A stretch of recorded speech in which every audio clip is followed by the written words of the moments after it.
ರೇಣುಕಾಸ್ವಾಮಿ ಕೊಲೆ ಕೇಸ್ಗೆ ಸಂಬಂಧಪಟ್ಟ ಹಾಗೆ ನಟ ದರ್ಶನ್ ಸುಪ್ರೀಂ ಕೋರ್ಟ್ಗೆ ರಿಟ್ ಅರ್ಜಿಯನ್ನ ಸಲ್ಲಿಸಿ ಅದಾದ ನಂತರ 1 ವರ್ಷಗಳ ಕಾಲ ನಿಮಗೆ ಜಾಮೀನು ಕೊಡೋಕ್ಕಾಗಲ್ಲ ಅಂತ ಹೇಳಿ ಸುಪ್ರೀಂ ಕೋರ್ಟ್ ಹೇಳಿದ್ ನಿಮಗೆ ಗೊತ್ತೇ ಇದೆ. ಆದರೆ ಈಗಾಗಿರುವಂತಹ ಬೆಳವಣಿಗೆ ಇದೆಯಲ್ಲ ಪ್ರಕರಣದಲ್ಲಿ, ಈ ಬೆಳವಣಿಗೆ ಮುಂದಿನ 1 ವರ್ಷ ಅಲ್ಲ, 1 ವರ್ಷ ಆದ್ಮೇಲೂ ನಟ ದರ್ಶನ್ಗೆ ಬೇಲ್ ಸಿಗೋದಿಲ್ವೇನೋ ಅನ್ನುವಂಥ ಅನುಮಾನವನ್ನ ಹುಟ್ಟಿಸ್ತಾ ಇದೆ. ಅಭಿಮಾನದ ಹೆಸರಲ್ಲಿ ಅಭಿಮಾನಿಗಳು ಮಾಡ್ತಾ ಇರುವಂತಹ ಎಡವಟ್ಟು ನಟ ದರ್ಶನ್ ಅವರಿಗೆ ಸಂಕಷ್ಟದ ಮೇಲೆ ಸಂಕಷ್ಟವನ್ನ ತಂದೊಡ್ಡುತ್ತಾ ಅನ್ನುವಂತಹ ಪ್ರಶ್ನೆಯನ್ನ ಹುಟ್ಟುಹಾಕಿದೆ. ಯಾಕಂದ್ರೆ ಅದೇ ದರ್ಶನ್ ಅಭಿಮಾನಿ ಬಳಗ ಮತ್ತೊಂದು ಎಡವಟ್ಟನ್ನ ಮಾಡಿಕೊಂಡಿದೆ. ಈ ಬಾರಿ ಮಾಡಿರುವಂತಹ ಎಡವಟ್ಟಿದೆಯಲ್ಲ, ಈ ಬಾರಿ ಮಾಡಿರೋದು ಕ್ರಿಮಿನಲ್ ಅಫೆನ್ಸ್. ಆ ಕ್ರಿಮಿನಲ್ ಅಫೆನ್ಸ್ ನ ಕಾರಣಕ್ಕಾಗಿ ದರ್ಶನ್ರ 3 ಅಭಿಮಾನಿಗಳು ಪೊಲೀಸರ ಕೈನಲ್ಲಿ ಲಾಕ್ ಕೂಡ ಆಗಿದ್ದಾರೆ. ರೇಣುಕಾಸ್ವಾಮಿ ಕೊಲೆ ಕೇಸ್ನಲ್ಲಿ ಮತ್ತೆ ಅಭಿಮಾನಿಗಳ ಪಾತ್ರ ಕಾಣಿಸ್ತಾ ಇದೆ. ಪ್ರಕರಣದ 49ನೇ ಸಾಕ್ಷಿದಾರನಿಗೆ ದರ್ಶನ್ ಅಭಿಮಾನಿಗಳು ಬೆದರಿಕೆಯನ್ನ ಹಾಕಿದ್ದಾರಂತೆ. ಟ್ರಯಲ್ ನಡುವೆಯೇ ಪ್ರಕರಣದ ವಿಚಾರಣೆ ಕೋರ್ಟ್ನಲ್ಲಿ ನಡೀತಾ ಇದೆ. ಪ್ರಕರಣದ ವಿಚಾರಣೆ ನಡೀತಾ ಇರುವಂತಹ ಸಂದರ್ಭದಲ್ಲೇ ಈ ಕೇಸ್ನಲ್ಲಿ 49ನೇ ಸಾಕ್ಷಿಯಾಗಿರುವಂತಹ ಸಂದೀಪ್ ಎಂಬಾತನಿಗೆ ಜೀವ ಬೆದರಿಕೆಯನ್ನ ಹಾಕಿದ ಆರೋಪ ದರ್ಶನ್ ಅಭಿಮಾನಿಗಳ ವಿರುದ್ಧ ಕೇಳಿ ಬಂದಿದೆ. ದರ್ಶನ್ ವಿರುದ್ಧ ಸಾಕ್ಷಿ ಹೇಳದಂತೆ 3 ಬೆದರಿಕೆಯನ್ನ ಹಾಕಿದ್ದಾರೆ. ಜೀವ ಬೆದರಿಕೆಯನ್ನ ಹಾಕಿರೋದು ಡಿ ಕಂಪನಿ ಫ್ಯಾನ್ ಪೇಜ್ ನ ಅಡ್ಮಿನ್. ಸಾಕ್ಷಿ ಸಂದೀಪ್ಗೆ ಬೆದರಿಕೆ ಹಾಕಿದವನು ಕೂಡ ಸಾಕ್ಷಿನೇ. ಇದು ಬಹಳ ಇಂಪಾರ್ಟೆಂಟ್. ರೇಣುಕಾಸ್ವಾಮಿ ಕೊಲೆ ಕೇಸ್ನಲ್ಲಿ ಸಾಕ್ಷಿಯಾಗಿರುವಂತಹ ಒಬ್ಬ ವ್ಯಕ್ತಿ, ಆತ ಮತ್ತೋರ್ವ ಸಾಕ್ಷಿ. ಪ್ರಕರಣದ 49ನೇ ಸಾಕ್ಷಿಗೆ ನೀನ್ ಕೋರ್ಟಿಗೆ ಬಂದು ಸಾಕ್ಷಿ ಹೇಳಬಾರ್ದು ಅಂತ ಹೇಳಿ ಬೆದರಿಕೆಯನ್ನ ಹಾಕಿದ್ದಾನೆ. ಅರೆಸ್ಟ್ ಆಗಿರುವವರು 3 ಜನ. ಯಾರ್ಯಾರು ಅನ್ನೋದನ್ನ ಗಮನಿಸ್ತಾ ಇದ್ದೀರಿ. ಒಬ್ಬಾತ ಸುಹಾಸ್, ಮತ್ತೊಬ್ಬ ಪುನೀತ್, ಮತ್ತೊಬ್ಬ ವೇಣು. 3 ಜನರನ್ನ ಅರೆಸ್ಟ್ ಮಾಡುವಂತಹ ಕೆಲಸವನ್ನ ಕಾಮಾಕ್ಷಿಪಾಳ್ಯ ಪೊಲೀಸರು ಮಾಡಿದ್ದಾರೆ. ಈ ಸಾಕ್ಷಿ ನಾಶ ಅಥವಾ ಸಾಕ್ಷಿಗಳನ್ನ ಬೆದರಿಸುವಂತಹ ಕೆಲಸ ಇದೆಯಲ್ಲ, ಇದು ಕ್ರಿಮಿನಲ್ ಅಫೆನ್ಸ್ ಆಗಿ ಪರಿಗಣಿಸಲ್ಪಡುತ್ತೆ. ಒಂದು ಕೇಸ್ನ ವಿಚಾರಣೆ ನಡೀತಾ ಇರುವಂತಹ ಸಂದರ್ಭದಲ್ಲಿ ಇಂಥ ಕೃತ್ಯಕ್ಕೆ ಆರೋಪಿಯ ಕಡೆಯವರು ಕೈ ಹಾಕಿದ್ರೆ ಅದನ್ನ ಗಂಭೀರವಾಗಿ ನ್ಯಾಯಾಲಯ ಪರಿಗಣಿಸುತ್ತೆ. ಈಗೇನ್ ಸಿಚುವೇಶನ್ ಇದೆಯೋ ದರ್ಶನ್ ಅವರಿಗೆ ಮತ್ತಷ್ಟು ಕಾನೂನಾತ್ಮಕ ಸಂಕಷ್ಟಗಳನ್ನ ಅವರು ಎದುರಿಸುವಂತಹ ಸಿಚುವೇಶನ್ ನಿರ್ಮಾಣ ಆಗಬಹುದು. ನಿಮಗೆ ಗೊತ್ತಿದೆ, ಮೇನಲ್ಲಿ ವಿಚಾರಣೆ ಆಯ್ತು, ಅವರನ್ನು ರಿಟ್ ಅರ್ಜಿ ಸಲ್ಲಿಸಿದ್ರು, ನನಗೆ ಜಾಮೀನು ಕೊಡಬೇಕು ನೀವು ಅಂತ ಹೇಳಿ. ಅದಕ್ಕೆ ಒಂದಿಷ್ಟು ಕಾರಣಗಳನ್ನ ಕೊಟ್ಟಿದ್ರು. ಆಗ ಸುಪ್ರೀಂ ಕೋರ್ಟ್ ಏನ್ ಹೇಳ್ತು, ಮುಂದಿನ ವರ್ಷ ಮೇವರೆಗೂ ಕೂಡ 1 ವರ್ಷದಲ್ಲಿ ವಿಚಾರಣೆ ಮುಗಿಲಿ, ಅದಾದ ನಂತರ ಜಾಮೀನಿಗೆ ನೀವು ಅರ್ಜಿ ಸಲ್ಲಿಸಿ ಅಂತ ಸುಪ್ರೀಂ ಕೋರ್ಟ್ ಹೇಳ್ತು. ಆದ್ರೆ ಈಗ ನಟ ದರ್ಶನ್ ಅವರ ಅಭಿಮಾನಿಗಳು ಇದೇ ಕೇಸ್ನಲ್ಲಿ ಸಾಕ್ಷಿಯನ್ನ ಬೆದರಿಸುವಂತಹ ಕೆಲಸ ಮಾಡಿ ಲಾಕ್ ಆಗಿದ್ದಾರೆ. ಇದನ್ನ ಕೋರ್ಟ್ ಪರಿಗಣಿಸಲ್ವಾ? ಖಂಡಿತವಾಗ್ಲೂ ಗಂಭೀರವಾಗಿ ಪರಿಗಣಿಸುತ್ತೆ. ಅದನ್ನ ಪರಿಗಣಿಸಿದ್ದೇ ಆದ್ರೆ ಮುಂದಿನ 1 ವರ್ಷ ಅಲ್ಲ, 1 ವರ್ಷ ಆದ ಮೇಲೂ ನಟ ದರ್ಶನ್ ಅವರಿಗೆ ಜಾಮೀನು ಸಿಗೋದ್ ಅನುಮಾನ. ಜೈಲಿನ ಕಂಬಿ ಹಿಂದೆಯೇ ಕಳೆಯುವಂತಹ ಸಿಚುವೇಶನ್ ಬರಬಹುದು. ಇದರ ಗಂಭೀರತೆ ಅಭಿಮಾನದ ಹೆಸರಲ್ಲಿ ಎಡವಟ್ಟುಗಳನ್ನ ಮಾಡ್ಕೊಳ್ತಾ ಇರುವಂತಹ, ಇಂಥ ಕೆಲಸಗಳನ್ನ ಮಾಡ್ತಾ ಇರುವಂತಹ ಅಭಿಮಾನಿಗಳಿಗೆ ಯಾಕೆ ಅರ್ಥ ಆಗ್ತಾ ಇಲ್ಲ ಅನ್ನೋ ಪ್ರಶ್ನೆ. ಅಥವಾ ಅಭಿಮಾನಿಗಳೇ ಇದನ್ನ ಮಾಡಿಸ್ತಿದ್ದಾರಾ, ಅಥವಾ ಅಭಿಮಾನಿಗಳ ಹಿಂದೆ ಬೇರೆ ಯಾರಾದ್ರೂ ಇದ್ದಾರಾ? ಈ ಪ್ರಶ್ನೆ ಸದ್ಯಕ್ಕೆ ಕಾಡ್ತಾ ಇದೆ. ಸಾಕ್ಷಿ ಸಂದೀಪ್, ಆತನನ್ನ ಬೆದರಿಸಿದವರು ಸುಹಾಸ್, ಪುನೀತ್ ಹಾಗೆ ವೇಣು. 3 ಜನ ಯಾರು? ನಟ ದರ್ಶನ್ರ official fan page D company ಅನ್ನುವಂತಹ ಫ್ಯಾನ್ ಪೇಜ್, ಆ ಫ್ಯಾನ್ ಪೇಜ್ ನ ನಿರ್ವಹಣೆ ಮಾಡ್ತಾ ಇದ್ದವರು. ಅದರಲ್ಲೂ ಪುನೀತ್ ಆ ಫ್ಯಾನ್ ಪೇಜ್ ನ ಅಡ್ಮಿನ್ ಆಗಿದ್ದವನು.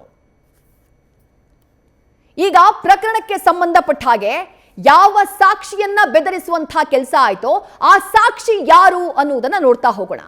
ಪ್ರಕರಣದಲ್ಲಿ ಸಂದೀಪ್ ಅನ್ನುವಂಥ ಒಬ್ಬ ಸಾಕ್ಷಿ, ಆ ಸಾಕ್ಷಿಯನ್ನ ಬೆದರಿಸುವಂತಹ ಕೆಲಸವನ್ನ ಈ 3 ಜನ ಮಾಡಿದ್ದಾರೆ ಅನ್ನುವಂಥ ಆರೋಪದ ಮೇಲೆ ಕಾಮಾಕ್ಷಿಪಾಳ್ಯ ಠಾಣೆಯ ಪೊಲೀಸರು 3 ಜನರನ್ನ ಅರೆಸ್ಟ್ ಮಾಡಿದ್ದಾರೆ. ಯಾರು ಹಾಗಾದ್ರೆ ಈ ಸಂದೀಪ್?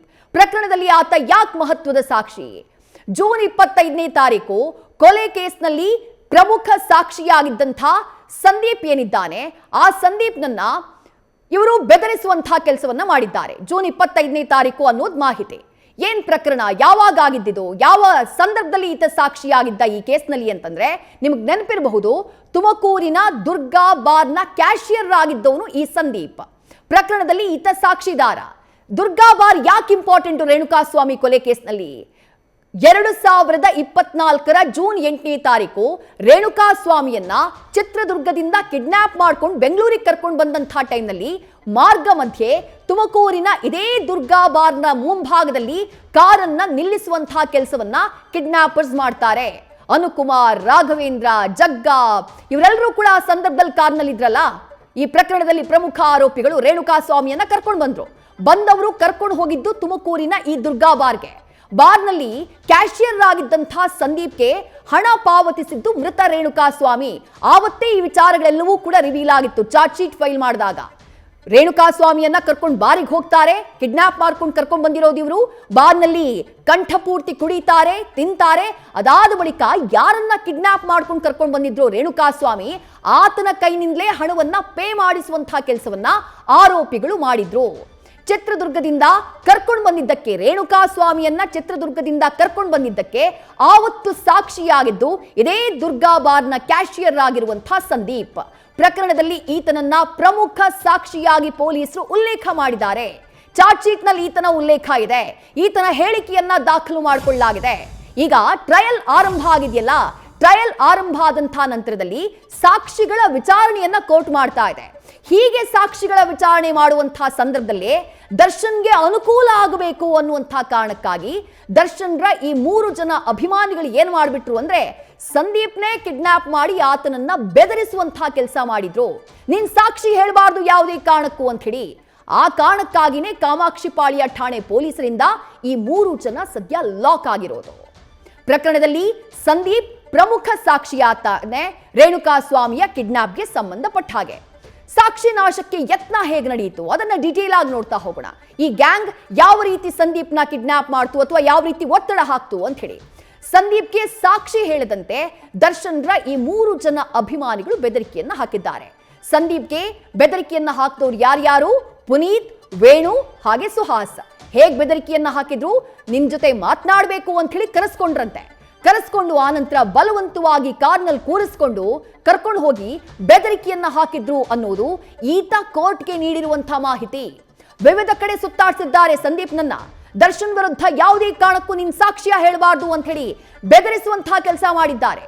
ಆರೋಪಿಗಳನ್ನ ಗುರುತಿಸೋದಕ್ಕೆ ಆಗಲ್ಲ ಅಂತ ಹೇಳು, ನಾನು ಅವರನ್ನ ಕರೆಕ್ಟ್ ಆಗಿ ನೋಡಿಲ್ಲ ಅಂತ ಹೇಳು ಅಂತ ಹೇಳಿ ಆತನ ಮೇಲೆ ಒತ್ತಡವನ್ನ ಹೇರುವಂತಹ ಕೆಲಸವನ್ನ ಆವತ್ತು ಈ 3 ಜನ ಆರೋಪಿಗಳು ಮಾಡಿದ್ರು. ಈ ಬೆನ್ನಲ್ಲೇ ಕೋರ್ಟ್ನಲ್ಲಿ ದೂರು ಸಲ್ಲಿಸುವಂತಹ ಕೆಲಸವನ್ನ ಪ್ರಕರಣದ 49ನೇ ಸಾಕ್ಷಿದಾರ ಆ ದುರ್ಗಾಬಾರ್ನ ಕ್ಯಾಶಿಯರ್ ಸಂದೀಪ್ ಮಾಡ್ತಾನೆ. ಸಂದೀಪ್ ಕೋರ್ಟ್ಗೆ ದೂರನ್ನ ಸಲ್ಲಿಸ್ತಾ ಇದ್ದ ಹಾಗೆ ಆತನ ದೂರಿನ ಅನ್ವಯ ಪ್ರಕರಣ ದಾಖಲು ಮಾಡೋದಕ್ಕೆ ಪೊಲೀಸರಿಗೆ ಸೂಚನೆಯನ್ನ ಕೊಡುತ್ತೆ ಕೋರ್ಟ್.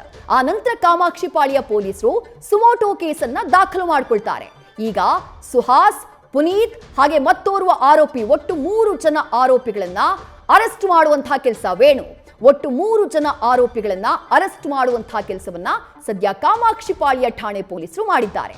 ಆದ್ರೆ ಈ ಸಾಕ್ಷಿ ನಾಶದ ಪ್ರಯತ್ನ ಇದೆಯಲ್ಲ, ಸಾಕ್ಷಿಗಳನ್ನ ಬೆದರಿಸೋಕೆ ಯತ್ನಿಸಿರುವಂತಹ ಈ ಕೇಸ್ ಇದೆಯಲ್ಲ, ಇದು ಮುಂದಿನ ದಿನಗಳಲ್ಲಿ ನಟ ದರ್ಶನ್ ಅವರಿಗೆ ಅವರ ಜಾಮೀನಿಗೆ ಈ ಪ್ರಕರಣದ ವಿಚಾರಣೆಯ ಸಂದರ್ಭದಲ್ಲೂ ದೊಡ್ಡ ಮಟ್ಟದಲ್ಲಿ ಕಂಟಕ ಆಗೋದಂತೂ ಖಂಡಿತ.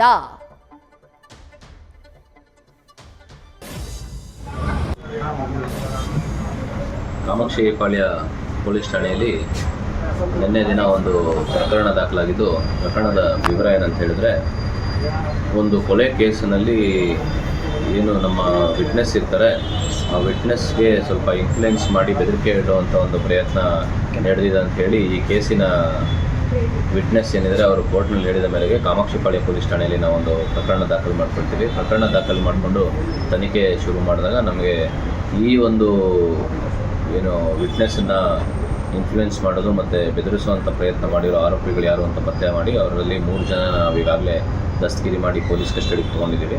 ಹೆಚ್ಚಿನ ವಿಚಾರಣೆ ನಡೀತಾ ಇದೆ.